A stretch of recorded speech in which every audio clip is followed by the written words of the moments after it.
up, Burn Nation? Welcome back to the Burn Boot Camp podcast. We are here in Rock Hill, South Carolina, and as you know, when I do my site visits, I always like to grab. Well, actually, I ask our franchise partners. I say, give me one member who would represent Burn Boot Camp at the highest level and would have some great things to say on camera, and somebody that could really speak life into our listeners out there. And really show them what Burn Boot Camp is all about. So I have Abigail with me today. Welcome. I'm so glad that you're here. Thank you. And we're gonna dive into Abigail's story, everybody. But before we do that, I want to remind you that you're gonna miss these podcasts if you don't subscribe. All right, go to Apple Podcasts, flex on the subscribe button, and then leave a little review. All right, let Abigail know how she inspired your life today. Abigail, welcome to the Burn Boot Camp podcast. Thank you. You're so welcome. We're going to start by really zooming back, all right, so people can get to know you a little bit. Sure. And just to give everyone an idea of what we're going to do here, we're going to go through your story, but we're really going to kind of hit on the highs and the lows of your life. And this will be really interesting because we're just getting to know each other, and it would be cool to kind of do that on camera for me to get inquisitive and curious about the things that you've struggled with and also the things that you've triumphed in your life and how Burn has really been a part of that. So why don't you go ahead and take it from there? Sure. Okay. So, how far back are we going? Well, that's a good question. Well, how far What's back? important? How far back is interesting to you? Oh, I mean, yeah. Hardship started real early in life. Yeah, I was raised by a single mom, me, my mom, and my sister, and yeah. Shout out to the single moms out there. Y'all are phenomenal and amazing. And yeah, I'm really thankful for my mom. We did not have a lot growing up because single mom life. And that's fine. You can get by on a little and have a good life. I moved to Rock Hill from Maryland like 2 weeks before my senior year of high school, which is just not the most ideal time in a young person's life to make a giant move. I was very optimistic. I thought it would be, I didn't really have trouble making friends, so I just thought it would be fine. Narrator voice, it was not fine. Ate lunch in a bathroom stall, like just out of a movie, my second day of school, and it was real rough and really lonely. And then like 2 years after that, my sister was in a horrible car accident where she is now a quadriplegic. So I've been through different things, different types of trauma, very inconsistent traumas. And what kind of led me to Burn, the pandemic just, I think, really brought to a head a lot of the things that I thought I had persevered through, and in some ways I had. But the pandemic really threw me for a freaking loop and just brought to light. I hadn't really worked through a lot of the things. I just kind of pressed through them, but I hadn't worked through them. So I started going to therapy, and one of the things my therapist was asking me was, so what do you do for yourself? I was like 8 months postpartum at that point. I had two daughters. I'm married. And I was just giving everything to my husband, to my kids, to my family, very much just take care of myself so that my family didn't need to put any resources my way so that they could all go to my sister and other family members that just needed more help. And I thought about my therapist's questions. She was like, how are you getting filled up? Like, how are you filling up your cup? And I was like, I don't know what you're talking about. There's not a cup. I don't even have a cup. There's nothing being poured into it. Isn't it just my duty to only love and serve other people? And she was like, well, yes, I mean, that's good, but like you matter too. Was that a realization for you in that moment? Have you never thought about it that way?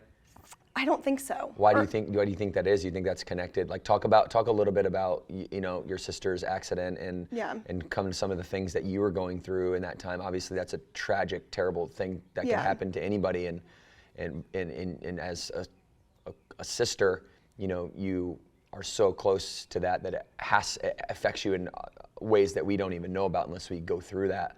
Yeah. What ways did it affect you? So I was 18 at the time, and it was just so horrible. You can't even assign words to it, of watching like your only sibling, and Chelsea and I have been through all the childhood rough things together. Like we're very close. Me and my mom are very close, and yeah, watching her, she almost died several times. Sorry, I'm trying to gather my thoughts around it. You don't have to rush. We're just having a conversation. Thank you. Yeah. I felt like I had already grown up really quickly. And this, in some ways, just seemed like another time around. Like another challenge to overcome. Another challenge, like it's just life is hard. You built up some fortitude from your childhood, and you were able to be strong during that time, obviously with it being incredibly sad, but also. Yes, yeah. I think it's just like you just got to push forward. My mom is a very optimistic person.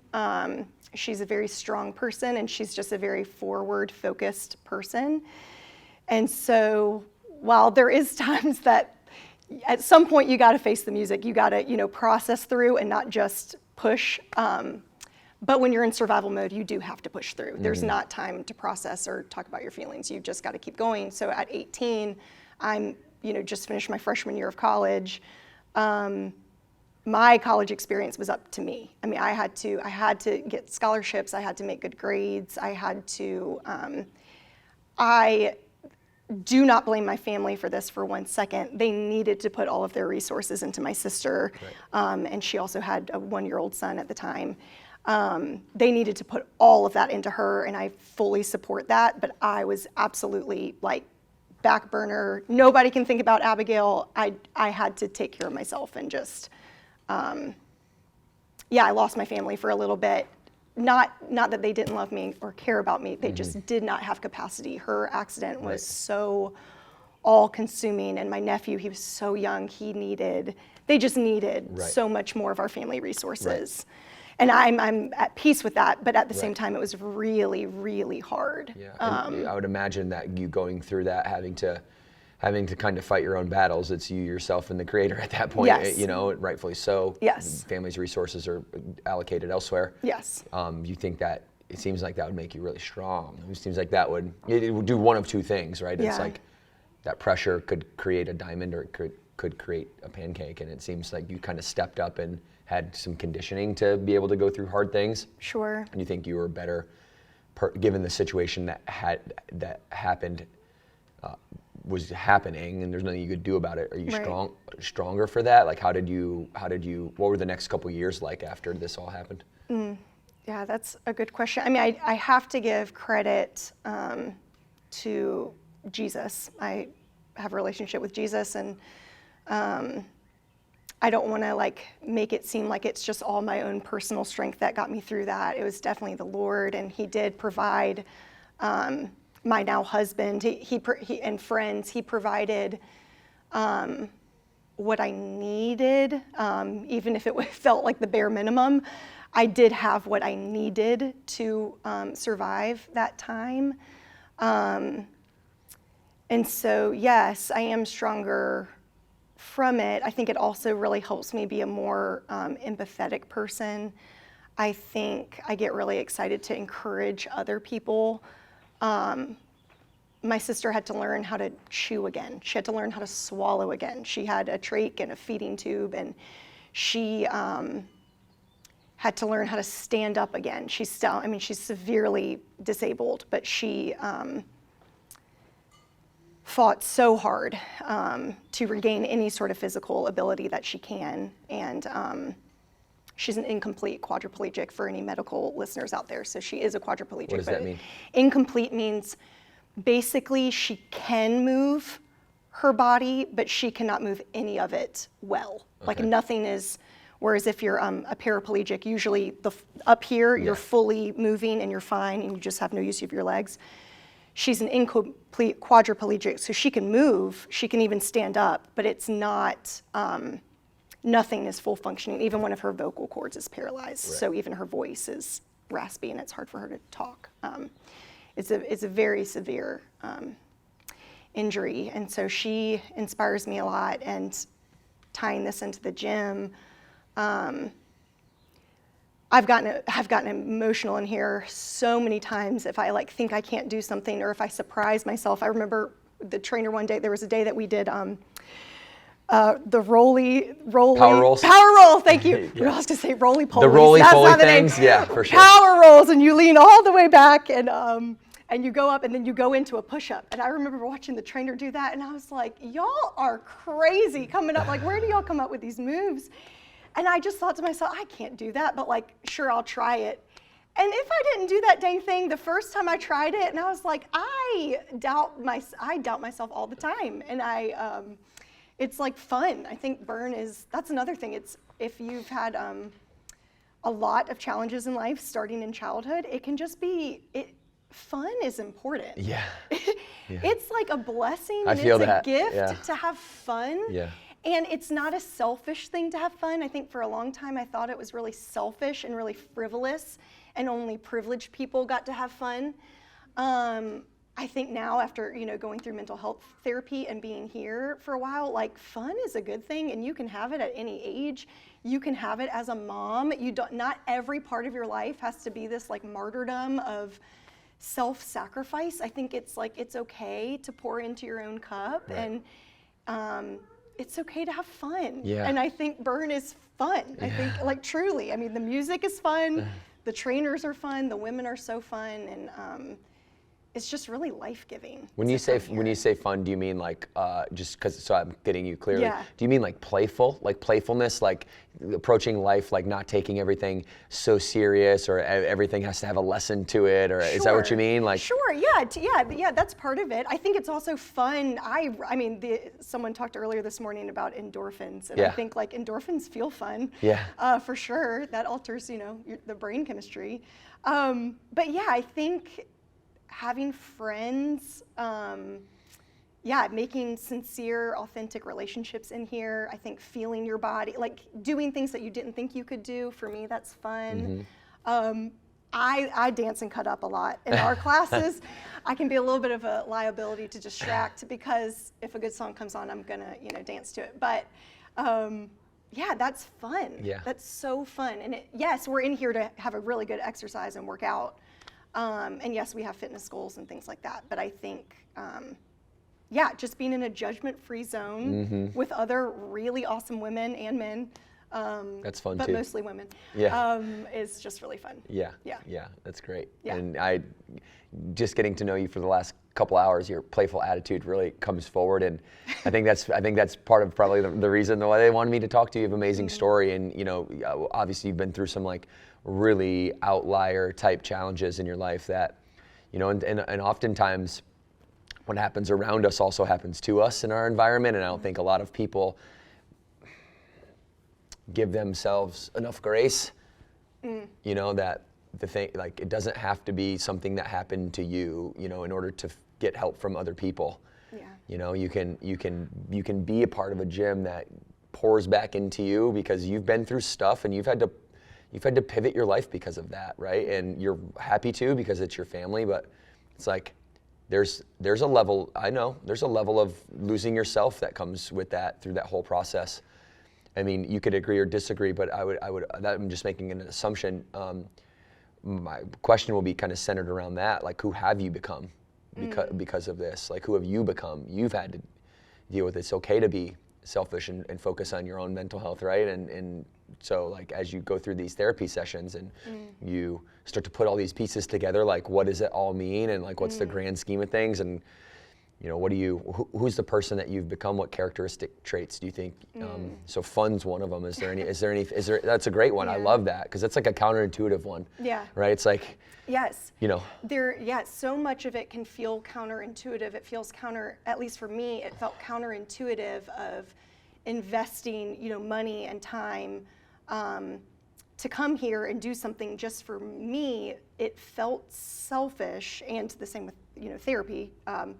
It felt selfish at first, but weirdly, it really has helped me to, when your cup is full, and of course, relationship with Christ as part of that for me, it helps me to serve my family better. It helps me to serve my coworkers better and my clients better, because I'm not pouring out of an empty cup or a cup that has 5 drops in it. It's like when you are able, and I mean, the women in here pour into me, absolutely. And so it's just, it feels so counterintuitive, but for me, that has been my experience. I think who I am now, I think I've always been an encourager. I love to encourage others. I'm a girl's girl. I love, you know, I just love being around girls, and female friendships have just been my lifeline throughout my life. And I think I'm able to serve more and give more because I've been poured into. I keep using that cup metaphor, I love it. but I think it makes the most sense. I love it. You are able to pour out when you have a full cup. Yeah. Have you ever heard the bee in the flower metaphor for this? No, tell me. This is a good one. Okay, so I go on stages a lot, and I'll ask everybody the question, right? Like whether it's 10 people, 100, or 1,000. I'm like, why does the bee land on the flower? What do you think people say? The flower's open. It's pretty. Most people say pollen. Pollen. Yeah, pollen. That's the scientific answer. Right? Pollen, right? Would also be the wrong answer, Okay. because the bees don't land on the flower for the pollen. They land on the flower for the nectar that's inside of the flower. And as a byproduct of them being selfish to land on the flower, the pollen attaches to the hair follicles on their legs, and when they fly away, then they germinate the world. Sure. So as a byproduct of them filling up their own cup, we have life. Yeah. And I love the bee metaphor, because you can always find truth in nature, and you can find truth in animals that don't have a prefrontal cortex like we do. Right. Right? That can't outthink ourselves. Right. And so, you know, obviously, you know, you've learned that lesson throughout this, or maybe that's always been a little bit a part of you, but definitely amplified. And now you're filling up your own cup, and doing it both from a mental perspective and doing it from the physical perspective, which they kind of have a crossover, but taking care of yourself, right? So, you know, where are you going from here? Like, so it's like, okay, I've gone through all these things, you know, I'm in a stable place. It seems like I've got my people, I've put together the kind of what it all means in a sense, and given up what I don't know to the Creator. And so it's like, okay, where am I going from here? You're a real estate agent? I am. Okay. Talk to me about that, and about Burn, about what your future holds, and kind of how you take all of this into your career, and how you have fun too, because I know your Instagram is it's a buzz Instagram around the gym too. Everybody thinks it's hilarious. So you're really living fun to the fullest, for sure. I'm trying. Yeah. I'm trying. Going from here, I think, like, fitness goal wise, I think consistency is amazing. Going back just really quick, when I first started Burn, I could not make the arm days, for whatever reason, stick out to me the most. I could not make it through a class with even one 10-pound weight. I had to mod with a water bottle. I'm gonna have to say camp though. Camp, what did I say? Class. Class, If I I'm don't sorry. say camp, people are gonna listen to I this, know. and they're gonna be like, Camp. Devin? Excuse me. They're gonna be like, Devan, Abigail said class. They're gonna make me do burpees. They're gonna make me do burpees. They're gonna make me do burpees. And then I'm gonna call you, and we're gonna do burpees together. Devin, forgive me. Camps. Camp.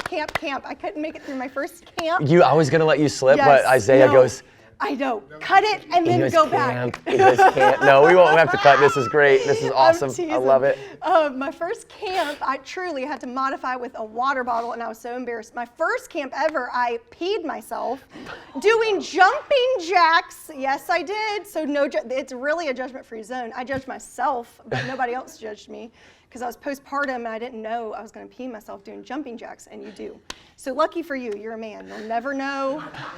But I've had members tell me that's real. Everything. Yes. Now I just do that more discreetly. It's fine.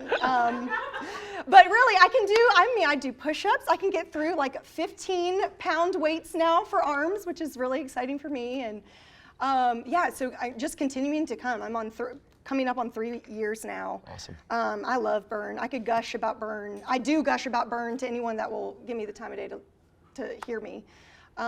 So yeah, continuing to come, inviting people in here, talking about how special it is.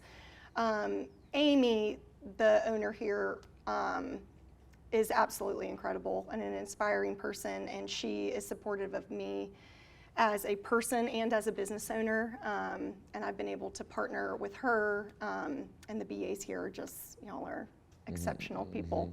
But yeah, I think I've already, there are some clients that I've had that I've brought to Burn with me as they, as their realtor, and I'll tell them that I work out here to relieve my stress, my real estate stress, which is very real. And so I've brought some on with me, and then continuing to grow in this community and get more clients. I thought that I was obvious that I was a realtor, because normally I wear my little, my shirt that has my logo on it. And then I started doing more Instagram reels about real estate, and they were like, I didn't know you were a realtor. So I'm being more intentional now and trying to grow that audience more intentionally, and really starting here at Burn to get new clients, because I know and like and love these women already so much, so I would love to serve them professionally. That's awesome. As well. Well, your story is incredible, and the things that you've had to overcome, almost no one has to overcome those things, and to be here, sitting here today with such a positive attitude and a well put together set of your mind, physiologically, psychologically, it's like you just got it together, and it's very obvious to anybody. Well, it might not seem that way to you sometimes. Well, it might not seem that way to you sometimes, but we're always looking at ourselves in the mirror, and we don't really get to see how great we are until other people get to recognize us. And when I asked for one member to sit and tell me their story, I had no idea if I was going to walk into that story. But I'm glad that you shared it with me, and I'm glad that you shared it with Burn Nation, because through you we get to at least do the shadow reps of kind of overcoming take an audit of what we need to do to overcome the pain that we have in our lives, and everybody has it, right? And yours might be, the foundation of your pain might be your sister got in a tragic car accident, and that is very painful. And somebody else's, they might have had chronic overeating issues their entire life, and they are super obese, and that doesn't mean either hill, either mountain is a more steep or less steep mountain. Everybody has their mountain, and everybody can overcome and get to the top and get over it. And you're just a shining example of how to do that, right? And being vulnerable and saying, like, it's not going to be easy, and it's still not completely there, and it never maybe will be complete because you've lost a big part of you or some part of you, but doing the best with what we have in front of us, and like your mom said, like taking one step forward every single day and just moving forward. So I say keep moving. Yeah. It's like we can't dwell. There's not enough time to dwell. We get one at bat in life, and I'm just so glad everybody was able to hear from you, because that's really kind of you. Yeah, your story is really amazing, and it's empowering and inspiring and transformative for a lot of people out there. So thank you. Is there anything that you'd like to say to the group before we got? No pressure. Right about now there's about 31,000 people listening to this. So. Are you for real? Yeah. That's a lot of people. Yeah, it's a lot of people. Just imagine this room full of 31,000 people. That's kind of who we're talking to. But. Thank you so much. You're welcome. Truly, thank you. Thank you for making this gym.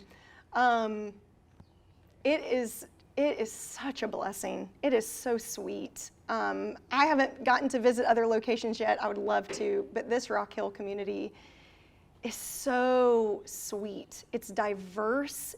We're all so different, and I don't know about other small towns you go to, but they can be kind of cliquey sometimes. And I think moving here as an outsider, I felt that when I first moved here, and this gym is just not that way. It's just really sweet, and I think, again, shout out to Amy and the entire leadership team. Y'all are part of that. You are what make it so welcoming and warm, and it comes from the top down. So I know you started it all. So thank you. You're welcome. Yeah, I think that's it. I just want to say thank you. You're welcome. You're welcome. Yeah. And thank you. And thank you. We appreciate it. It's a great conversation. Ladies and gentlemen, Burn Boot Camp Podcast, you know what to do. Flex on that subscribe button. Make sure you leave the review. And this was an amazing story. I know some of y'all tearing up out there. I could feel it. I could feel your energy. Make sure you leave that review. Stamp in time what your thoughts were and let us know what you think. We love you guys. Thanks for tuning in. We're going to do it like we always do it. 2 claps on 2. 1, 2.